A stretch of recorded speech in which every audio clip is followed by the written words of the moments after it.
የተወደዳችሁና የተከበራችሁ የኢትዮ ኒውስ ቤተሰቦች እንደምን አላችሁ? ሰላምታችን በያላችሁበት ይድረስ። እነሆ አዳዲስና ወቅታዊ መረጃዎችን አዘጋጅተን ወደ እናንተ ማድረስ ጀምረናል። ከዕለቱ የኢትዮ ኒውስ ዜና ውጃ ጋር አብራችሁ እንድትቆዩ ግብዣችን ነው። በቅድሚያ ማርስ ዜናዎችን አስቀድማለሁ። በአማራ ክልል ደቡብ ወሎ ዞን በከባድ መሳሪያዎች የታገዘ ውጊያ መቀስቀሱ ተሰማ። በክልሉ የተለያዩ አካባቢዎች በአገዛዙ ጦርና ፋኖ ኃይሎች መካከል የሚደረገው ውጊያ ዛሬም በስፋት የቀጠለ ሲሆን በብልጽግና አመራሮች ላይ የፋኖ የሚወስደው እርምጃም ጨምሯል ተብሏል። በሌላ በኩል የአገዛዙ ጦር ኮር አዛዥ ብርጋዴር ጄኔራል አዲሱ መሐመድ የፈረሰውን አማራ ክልል መልሰን በቦታው ተክተናል ሲሉ ተናግረዋል። በዝርዝር እናየዋለን። በደቡብ ምዕራብ ኢትዮጵያ ክልል በሶስት የማዕድን ስፍራዎች ላይ በተፈጸመ ጥቃት ሰዎች መገደላቸው ተሰምተዋል። በደቡብ ምዕራብ ኢትዮጵያ ክልል ውስጥ በሚገኙ ቤሮ ወረዳ በትላንትናው ሁለት ታጣቂዎች በሶስት የወርቅ ማዕድንና የእብነበረድ ማውጫ ስፍራዎች ላይ የፈጸሙት ጥቃት 7 ሰዎች መገደላቸውን የተሰማው። ይህንንም በዝርዝሩን ተሰሙታላችሁ። የኢትዮጵያ ብሔራዊ ምርጫ ቦርድ በትግራይ ክልል ምርጫ ለማካሄድ የሚያስችል ምቹ ሁኔታ መኖሩን ለመወሰን ከክልሉ ጊዜያዊ አስተዳደር ይፋ የጸጥታ ሁኔታ ግምገማ እየጠበቀ መሆኑ ተሰማ። የጊዜያዊ አስተዳደሩ ፕሬዝዳንት ጄኔራል ታደሰ ወረደ ምላሽ ለመስጠት ሁኔታዎችን እየገመገምኩ ነው ብለዋል። በሌላ በኩል ሳልሳይ ወያነ ትግራይ የተሰኘው ፓርቲ አሁን ያለው ሁኔታ ግን ለምርጫ ምቹ እንዳልሆነ አስጠንቅቆም ለዚህም የዜጎች መፈናቀል፣ ያልተፈቱ የአስተዳደር ወሰን ክርክሮችና በቂ ዝግጅት ባለመኖሩ ምርጫ በትግራይ ክልል መካሄድ የለበትም ብሏል። በዝርዝር የምንመለከተው ሌላኛው ጉዳይ ነው። የሱዳን ጦር አዛዥ ጄኔራል አልቡራን በቱርክ አንካራ ከቱርኩ ፕሬዝዳንት ጋር እየመከሩ ነው። የቱርክ ፕሬዝዳንት ኤርዶዋን ጄኔራል አልቡራን የሱዳን ወቅታዊ ሁኔታን በሚመለከት በአንካራ የተወያዩ ሲሆን ቱርክ ለጄኔራል አልቡራንና ለሱዳን ሕዝብ የምታደርገውን ድጋፍ ለመቀጠል አልማለች ተብሏል። ዝርዝሩን ትሰሙታላችሁ። አሜሪካ በናይጄሪያ አይኤስ ላይ ከባድ ጥቃት አድርሻለሁ አለችም። ፕሬዚዳንት ዶናልድ ትራምፕ የዩናይትድ ስቴትስ በሰሜን ምዕራብ ናይጄሪያ ኢስላሚክ ስቴት ላይ ከባድ ጥቃት ማድረሷን በይፋ ተናግረዋል። ትራምፕ የገና በዓል ምክንያት በማድረግ ጥቃቱ የተፈጸመበት ሁኔታ በዝርዝር አብራርተዋል። አብራችሁን ስትቆዩ የምትሰሙት ይሆናል። ወደ ዝርዝሩ አልፋለሁ። አብራችሁን ቆዩ።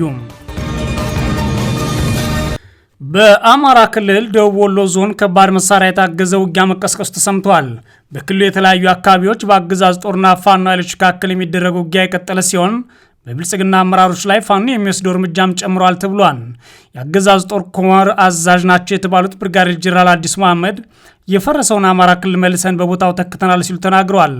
በዛሬው ዕለት ታኅሳስ 17 2018 ዓ.ም በክልሉ ደቡብ ወሎ ዞን አምባሰል ወረዳ በተለያዩ አቅጣጫዎች መድፍ ጨምሮ በከባድ መሳሪያዎች የታገዘ ውጊያ መቀስቀሱን ነው የኢትዮ ኒውስ የፋኖ የመረጃ ምንጮች ተናገሩት።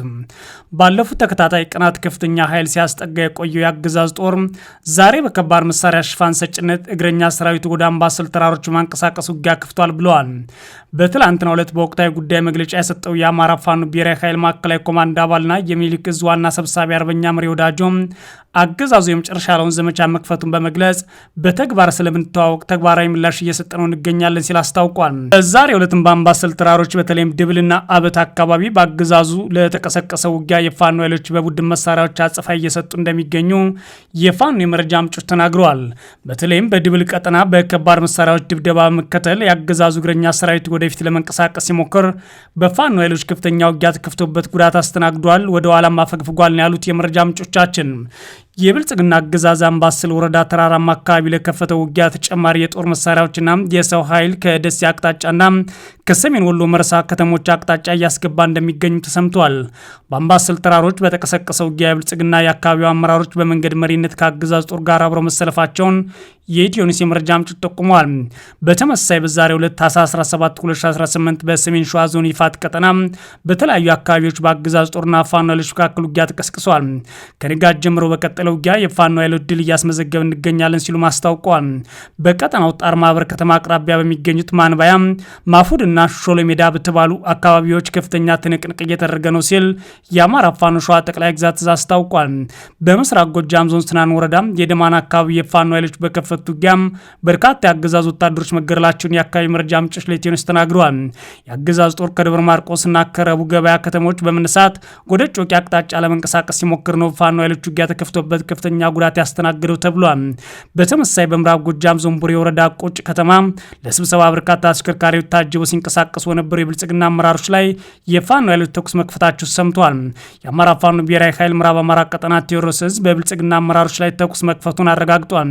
ሆኖም በአመራሮች ላይ የደረሰ ጉዳት ስለመኖሩ ግን ለጊዜው ለማወቅ አልተቻለም። የአገዛዙ ጦር ምስራቅ ዕዝ የኮር አዛዥ የሆኑት ብርጋዴር ጄኔራል አዲሱ መሐመድ በኩላቸው የፈረሰውን አማራ ክልል መልሰን በቦታው ተክተናል ሲሉ ተናግረዋል። የጦር አዛዡ በሰሜን ጎጃም ዞን አዴት ከተማ በተደረገ ስብሰባ ላይ ነው ይህን ሲሉ የተናገሩት። ጄኔራሉ በአማራ ክልል ውጊያ ከተቀሰቀሰ ጊዜ ጀምሮ ብዙዎቹን የገደለ ያፈናቀለ አካል አጎደለና ንብረት ያወደመ ጦራቸው እንደ ነጻ አውጪ በመቁጠር በአጭር ጊዜ ነጻ እናወጣቸዋለን አግዙን ሲሉ ጠይቀዋል። መከላከያ ሰራዊት ሲመጣ በክልሉ መንግስት በህዝቡ ጥያቄ ነው የመጣው። ያንን የፈረሰ ነገር መልሰን በቦታው ተክተናል። የጸጥታ አካላቱም ተደራጅቶ አሁን የኛ አጋዥ ሆኗል። ከህዝብ የሚሰወር የለም። በዚህ መሰረት ካገዛችሁን በአጭር ጊዜ ነፃ እናወጣለን። በደቡብ ምዕራብ ኢትዮጵያ ክልል ውስጥ በሚገኝ ቤሮ ወረዳ በትላንትናው ዕለት ታጣቂዎች በሶስት የወርቅና የእብነ በረድ ማውጫ ስፍራዎች ላይ በፈጸሙት ጥቃት 7 ሰዎች መገደላቸውን የወረዳው ዋና አስተዳዳሪና የፖሊስ አዛዥ ለሚዲያ ተናግረዋል። በዛሬው ዕለት በሌላ የማዕድን ስፍራ ላይ የተኩስ ልውውጥ መደረጉም ተሰምቷል። በምዕራብ ኦሞ ዞን ስር በሚገኘው ቤሮ ወረዳ ሐሙስ ታኅሳስ 16 2018 ዓ.ም በሶስት ስፍራዎች ላይ ጥቃት የደረሰ ሲሆን ከረፋዱ 5 ሰዓት እስከ 7 ሰዓት ተኩል ባለው ጊዜ ውስጥ መሆኑን የወረዳው ፖሊስ አዛዥ ዋና ሳጅን ደመላሽ አኩ ለቢቢሲ ተናግረዋል። የወረዳው ዋና አስተዳዳሪ አቶ ገመዳ ካይድ በኩላቸው እንደተናገሩት የመጀመሪያው ጥቃት ተፈጸመው ቤሮ ማይኒንግ በተባለ በወርቅ ማዕድን ፍለጋ በተሰማራ የማዕድን አውጭ ኩባንያ ላይ ነው። ኩባንያው በአካባቢው ወርቅ ለመፈለግ ከፌዴራል መንግስት የ3 ዓመት ፍቃድ ወስዶ የተሰማራው ከ1 ዓመት በፊት እንደሆነ ጠቅሰዋል። ቤሮ ማይኒንግ ጥበቃ ላይ ያሉ መከላከያዎች ወደ ከተማ ሲሄዱ እነሱ ተኮሱ። እነሱ እንደተተኳኮሱ ወዲያውኑ 1 ሰዓት ላይ ገብተው ጥቃቱን ከፈቱት ሲሉ በጋቢሳ ቀበሌ የተፈጠረውን የመጀመሪያውን ክስተት ገልጸዋል። በወርቅ ማውጫው ስፍራ ላይ በተፈጸመው የመጀመሪያው ጥቃት የአንድ ሰው ህይወት ማለፉም ተናግረዋል። በጥቃቱ የተገደለው ግለሰብ በማዕድን ማውጫ ስፍራ ላይ የሚሰራ የአይሱዚ መኪና ረዳት ነበር ተብሏል። የፖሊስ አዛዡ ጨምረውን ከሞት በተጨማሪ አንድ ሌላ ሰው ላይ ጉዳት ደርሷል ብለዋል። ዋና አስተዳዳሪ አቶ ገመዳ እንደሚናገሩት በስፍራው የነበሩ ሌሎች 3 ሰዎችም ጥቃት ተከፍቶባቸዋል። የሳይቱ ሰው ከበቡ። ከዛም የሚኒሻ አስተባባሪን ከዛም ሳይትን አስለቀቅን። ትንሽ ስንቆይ እዛው ማዕድን ማውጫ ስፍራ ላይ ከመከላከያ ጋር ለረጅም ሰዓት ተዋጉ ብለዋል። በጥበቃ ላይ ከነበሩ መከላከያ ሰራዊት አባላት ጋር በተደረገው የተኩስ ልውውጥ ምንም ጉዳት አልደረሰም ባይ ናቸው። ይሁን እንጂ ጥቃቱ የእብነበረድ ማውጫ ስፍራ ላይም ቀጥሏል። ሁለተኛው ጥቃት የተከፈተው የእብነበረድ ማውጫ ስፍራውን ሲጠብቁ በነበሩ ሰዎች ላይ እንደሆነ ዋና አስተዳዳሪ ተናግሯል። በስፍራው ላይ ተሰማርተው የነበሩ 3 የጥበቃ ሰራተኞች እንደሆነ የሚገልጹት አቶ ገመዳ ጥቃቱ በደረሰበት ሰዓት ግን 3ቱ በስራ ላይ እንደነበሩ ጠቅሰዋል። ታጣቂዎች 3ቱ ጥበቃ ላይ ያሉትን መቱ። ታጣቂዎች 3 ጥበቃ ላይ የነበሩ ሰዎችን መቱ። 2ቱን ገድለው መሳሪያቸውን ይዘው ሄደዋል ይላሉ። አንዱና ምግብ የሚሰሩ ሴቶች ተርፈዋል ብሎም ሁኔታውን ያብራራሉ። ከጥቃቱ በተጨማሪ የቁፋሮ ስፍራውን ንብረት በእሳት የማቃጠልና የመዝረፍ ድርጊትም ተፈጽሟል ብለዋል። ዋና አስተዳዳሪው አቶ ገመዳ አንድ ኤክስካቫተርና አንድ ሎደር በእሳት ተቃጥሏል ብለዋል። ካምፑ ሙሉ በሙሉ ፈርሷንም ሲሉ ተናግረዋል። ከነዚህ ጥቃቶች በተጨማሪ ሚዛንና ነዳጅ ጭኖ ወደ ሳይት እየተጓዘ የነበረ አንድ የጭነት መኪና አሽከርካሪ መገደሉን ዋና አስተዳዳሪው ተናግረዋል። ዋና አስተዳዳሪውና የፖሊስ አዛዡ እንደሚናገሩት በአንድ ቀን ውስጥ በሰዓታት ልዩነት በማዕድን ማውጫ ስፍራ ላይ በተፈጸመ ጥቃት በአጠቃላይ 7 ሰዎች ተገድለው 2 ሰዎች ቆስለዋል። በተመሳሳይ በዛሬው ዕለትም በሌላ የማዕድን ቁፋሮ ቦታ ላይ የተኩስ ልውውጥ እየተደረገ መሆኑን ባለስልጣኑ ተናግረዋል። አቶ ገመዳ ዛሬ አሁን በዚህ ሰዓት አንድ ሳይት ላይ በከፍተኛ ውጊያ አለ፣ የክልሉ አድማ በታኝ ሌላ ኃይልም ወደዛ እየላክና ያለ ነው ሲሉ ተናግረዋል። ሁለቱ ባለስልጣኖች ለተፈጸመው ጥቃት ጥያቄ የሚያደርጉት በአጎራባቹ ሱሪ ወረዳ ይነሳሉ ያሏቸውን የሱሪ ታጣቂዎች ነው። የብልጽግና አገዛዝ በአገሪቱ ሰላም ማስፈን ቢያቅተው በተለያዩ ቦታዎች ላይ የሚነሱ ቀውሶችን ለተለያዩ ቡድኖችና ታጣቂ ስሞች እየሰጠ አሁንም ቀጥሏል። የኢትዮጵያ ብሔራዊ ምርጫ ቦርድ በትግራይ ክልል ምርጫ ለማካሄድ የሚያስችል ምቹ ሁኔታ መኖሩን ለመወሰን ከክልሉ ጊዜ አስተዳደር የጸጥታ ሁኔታ ግምገማ እየጠበቀ መሆኑን አስታውቋል። የጊዜ አስተዳደሩ ፕሬዝዳንት ጄኔራል ታደሰ ወረደ ምላሽ ለመስጠት ሁኔታዎችን እየገመገምን ነው ብለዋል። በሌላ በኩል በክልሉ የሚንቀሳቀሰው ሳልሳዊ ወያነ ትግራይ የተሰኘ ፓርቲ በክልሉ ምርጫ መካሄድ የለበትም ብለዋል። ምርጫ ቦርድ በይፋ እንደገለጸውና ለሚዲያዎች እንዳሳወቀው ጊዜ አሰራሩ የምርጫ ወረዳዎች በጸጥታ ሁኔታ ላይ በመመስረት በአረንጓዴ ቢጫና ቀይ ቀጠናዎች በሚል በመለየት ሪፖርት እንዲያቀርቡ በይፋ ጠይቋል። ቦርዱ ይህን መረጃ ሳይደርሰው በትግራይ ክልል ምርጫ ስለማይካሄድ ምንም አይነት ውሳኔ መድረስ እንደማይችልም በይፋ ተናግሯል። በክልሉ ምርጫ ማካሄድ ይቻላል ወይስ አይቻልም በሚለው ጉዳይ ላይ ባለድርሻ አካላት ጋር ተወያይተን ምላሽ እንሰጣለን ያሉት ደግሞ ጄኔራል ታደሰ ናቸው። ምላሹ በዚህ ሳምንት ውስጥ እንደሚሰጥም ጠቁሟል ይላል አዲስ ስታንዳርድ በዘገባው። ጄኔራል ታደሰ ወረደ ባለፈው ሳምንት ከፌዴራል መንግስት ጋር ለመወያየት አዲስ አበባ በነበሩበት ወቅት ከምርጫ ቦርድ ኃላፊዎች ጋር መነጋገራቸውንና ቦርዱ በዋናነት በትግራይ ስላለው የጸጥታ ሁኔታ ጥያቄ ማቅረቡን ገልጸዋል።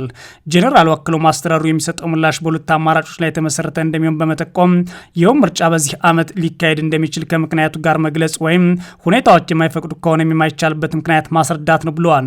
ጉዳዩ አናደርግም ብሎ የመቃወም ሳይሆን እንደ ነባራዊ ሁኔታ ይቻላል ወይስ አይቻልም የሚል ነው ሲሉ ጄኔራል ታደሰ ወረደ ተናግረዋል። ከጸጥታ ሁኔታ ባሻገር ምርጫ ቦርድ ምርጫ ለማካሄድ መሟላት ያለባቸው መሰረታዊ መስፈርቶች የምርጫ ወረዳ ጽሕፈት ቤቶችና ጣቢያዎች መዘጋጀት፣ ለአካል ጉዳተኞች፣ ለሴቶችና ለአረጋውያን ምቹ ሁኔታ መፈጠር እንዲሁም የፖለቲካ ፓርቲዎችና የሲቪክ ማህበራት በነጻነት የሚንቀሳቀሱበት ምህዳር መኖር የሚላቸውን ዘርዝሯል። አሁን ላይ ታዲያ በክልሉ ተቃዋሚው ሳልሳዊ ወያነ ትግራይ ምርጫ እንዲካሄድ በመርህ ደረጃ ቢደግፍም አሁን ያለው ሁኔታ ግን ለምርጫ ምርቹ እንዳልሆነ አስጠንቅቆም ለዚህም የዜጎችን መፈናቀል፣ ያልተፈቱ የአሰራር ወሰን ክርክሮችና በቂ ዝግጅት አለመኖሩን እንደ ምክንያት በመጥቀስ ምርጫ መካሄድ የለበትም ይላል። ምርጫ ቦርድ ታህሳስ 13 ቀን 2018 ለሰባተኛው ሀገራዊ ምርጫ ዝግጅት አካል አድርጎ ከፖለቲካ ፓርቲዎች ጋር ባደረገው ምክክር የቦርዱ ሰብሳቢ መላትወርቅ ኃይሉ ምክክሩ የባለድርሻ አካላትን ፍላጎት ለመርዳትና ነጻ እንዲሁም ፍትሐዊ ገለልተኛ ምርጫ ለማድረግ ያለመ ነው ተብሏል። ታዲያ በአሁኑ ሰዓት በትግራይ ክልል ምርጫ ይካሄዳል የሚለው ብዙዎች እያነጋገረ ሲሆን ምርጫ መካሄድ የለበትም የሚለው ሳልሳዊ ወያኔን ጨምሮ ጊዜያዊ አሰራሩ ደግሞ ስለ ሁኔታው ምላሽ ለመስጠት እየተዘጋጀ እንደሆነ ጄኔራል ታደሰ ወረደ ተናግረዋል። የሱዳን ጦር አዛዥ ጀነራል አልቡርሃን በቱርክ አንካራ ከቱርክ ፕሬዚዳንት ጋር እየመከሩ ነው። የቱርኩ ፕሬዚዳንት ኤርዶዋን ጀነራል አልቡርሃን የሱዳን ወቅታዊ ሁኔታን በሚመለከት በአንካራ የተወያዩ ሲሆን ቱርክ ለጀነራል አልቡርሃንና ለሱዳን ሕዝብ የምታደርገውን ድጋፍ ለመቀጠል አልማለች ተብሏል። የቱርክ ፕሬዚዳንት ረሲፕ ጣይብ ኤርዶዋን ከሱዳን ሉዓላዊ ምክር ቤት ሊቀመንበር አብዱልፈታህ አልሲሲ ጋራም በሱዳን የተባባሰ የመጣውን የእርስ በርስ ጦርነትና ሰብአዊ ቀውስ የሚመለከት በቱርክ መዲና አንካራ ከፍተኛ ውይይት አድርገዋል። በተካሄደው በዚህ ስብሰባ ላይ ፕሬዚዳንት ኤርዶዋን በሱዳን ያለው ግጭት ዓለም ላይ አስከፊ ከሚባሉ ሰብአዊ ቀውሶች አንዱ ማስከተሉን በይፋ ሲናገሩ ተሰምተዋል። እንደ ተባበሩት መንግስታት ድርጅት መረጃ ከሆነ ከሚያዝያ 2015 ጀምሮ የተቀሰቀሰው ጦርነት እስከ 13 ሚሊዮን የሚጠጉ ዜጎች ከቤት ንብረታቸው አፈናቅሏል። ፕሬዚዳንት ኤርዶዋን በተለይም በኤልፋሽር አካባቢ እየተፈጸሙ ያሉ የሰብአዊ ጥሰቶችና የሰላማዊ ዜጎችን ስቃይ በጥብቅ አውግዘዋል። ቱርክ ለሱዳን የምታደርገውን ሰብአዊ እርዳታ አጠናክራ ትቀጥላለች ብለዋል ኤርዶዋን። የቱርኩ መሪ በሱዳን አፋጣኝ የተኩስ አቁም ስምምነት እንዲደረግና ዘላቂ ሰላም እንዲሰፍን ጥሪ አቅርቧል የተባለ ሲሆን ቱርክ የሱዳን የግዛት አንድነትና ሉዓላዊነት እንደምትደግፍ በድጋሚ ለአልቡርሃን አረጋግጠውላቸዋል። አልቡርሃን ከፍተኛ የዲፕሎማሲ እንቅስቃሴ እያደረጉ ሲሆን በሳውዲ አረቢያ እንዲሁም ቀጥሎ በግብፅ አሁን ደግሞ በቱርክ አንካራ ተገኝተዋል። የሱዳን ጦር ሉዓላዊ ምክር ቤት አዛዥ የሆኑት ጀነራል አልቡርሃን በሀገሪቱ በህጋዊነት ተቀባይነት አለው የተባለውን መንግስት መስርቻለሁ የሚሉ ሲሆን በአሁኑ ሰዓት የሚያደርጓቸው እንቅስቃሴዎች ጠቅላይ ሚኒስትር ከመረጡ በኋላ የሚያደርጓቸው በመሆኑ በአጠቃላይ ዲፕሎማሲ ስራዎቻቸውን እያሰፉ መምጣታቸው ምልክት ሆኖላቸዋል። ከጦርነቱ ባለፈው ሁለቱ ሀገራት በንግድ በግብርናና በማዕድ እንዲሁም በመከላከያ ኢንዱስትሪ ዘርፎች ላይ ያላቸውን ትብብር ይበልጥ እናሳድጋለን ብለዋል። የሱዳን ጦርና የፈጥኖ ደራሽ ኃይሉ የሚያካሂዱት ይህ ጦርነት አሁንም በከፍተኛ ሁኔታ በሱዳን በቀጠለበት ሁኔታ የቱርክ መንግስት ለቀውስ ፖለቲካዊ መፍትሄ እንዲያገኝ ዲፕሎማሲያዊ ጥረት እንደሚቀጥል ገልጿል ሲል አፍሪካ ኒውስ ዘግቧል። አሜሪካ በናይጄሪያ ላይ ከባድ ጥቃት ማድረሷን ትራምፕ ተናገሩ። ፕሬዚዳንት ዶናልድ ትራምፕ የዩናይትድ ስቴትስ በሰሜን ምዕራብ ናይጄሪያ ኢስላሚክ ስቴት ላይ ከባድ ጥቃት አድርሳለች ብለዋል። አይኤስ በአጭበርባሪ አሸባሪ ሲሉ የጠሯቸው ትራምፕ ቡድኑ በተለይም ንጹሐን ክርስቲያኖች ላይ ኢላማ ያደረገ ግድያን እያረሰ ነው ሲሉ ወቅሰውታል።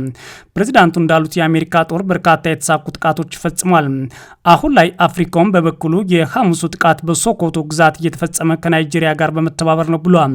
የናይጄሪያ የውጭ ጉዳይ ሚኒስትር ዩሲፍ ማይታማ ቱጋር አሸባሪዎችን ኢላማ ያደረገ ጥቃት ጥምር ኦፕሬሽን ነው ሲሉ ለቢቢሲ ተናግረዋል። ቱጋር ተጨማሪ ጥቃቶች ሊፈጸሙ እንደሚችሉ ጠቁመው በሁለቱ ሀገራት መሪዎች ውሳኔ የሚሆን መሆኑን ተናግረዋል። ሐሙስ አመሻሹን በትሩዝ ሶሻል ገጻቸው ላይ ትራምፕ ያሰፈሩት ጽሁፍ በእኔ አመራርነት ሀገራችን ጽንፈኛ የእስላም አሸባሪዎች እንዲበለጽጉ አትፈቅድም ብለዋል። ባለፈው ህዳር ትራምፕ በናይጄሪያ የእስላሚክ ታጣቂዎች እርምጃ ሊወስዱ እንደሚችሉ አሳውቀው እንደነበር ይታወሳል። በተለይ ከቅርብ ጊዜ ወዲህ በቀኝ ዘመም አሜሪካውያን ዘንድ በናይጄሪያ ክርስቲያኖች ላይ የዘር ማጥፋት እየተፈጸመ ነው የሚል ወሬ ሲስፋፋ ቆይቷል። በሌላ በኩል የአሜሪካ የጦር ሚኒስትር ፒት ሄግዝ ሐሙስ ዕለት በኤክስ ገጻቸው የናይጄሪያ መንግስት ላሳየው ድጋፍና ትብብር ምስጋና አቅርባለሁ ሲሉ ለጥፈዋል። አክለውም መልካም የገና በዓል ብለዋል። በርካታ የክርስትናና የእስልምና እምነት ተከታዮች ባሉባት ናይጄሪያ ክርስቲያኖች ከሙስሊሞች የበለጠ ቁጥር እየተገደሉ እንደሆነ የሚያሳየው ቁጥር መረጃ የለም። የፕሬዝዳንት ቦላ ቱኒቡ አማካሪ አሜሪካ በጂሃዲስት ቡድኖቹ ላይ የምትወስደው ማንኛውም እርምጃ በትብብር የሚሆን እንደሆነ ለቢቢሲ ተናግረዋል። ዳንኤል በኋላ ሀገራቸው ኢስላሚክ ታጣቂዎች ለመመከት ከዩኤስ የሚመጣን ድጋፍ እንደምትቀበል ገልጸው ነገር ግን ሉዓላዊ ሀገር መሆናቸውን አስምረዋል። አማካሪው እንደሚሉት ጂሃዲስቶች የአንድ እምነት ተከታዮች ብቻ ለይተው የሚያጠቁ ሳይሆን ሁሉንም እምነት ተከታዮች የሚገሩ ናቸው ማለት ወንጅሏቸዋል። የተወደዳችሁና የተከበራችሁ የኢትዮ ኒውስ ቤተሰቦች መረጃዎቻችን እነዚህ ነበሩ። መልካም ጊዜ እመኛለሁ።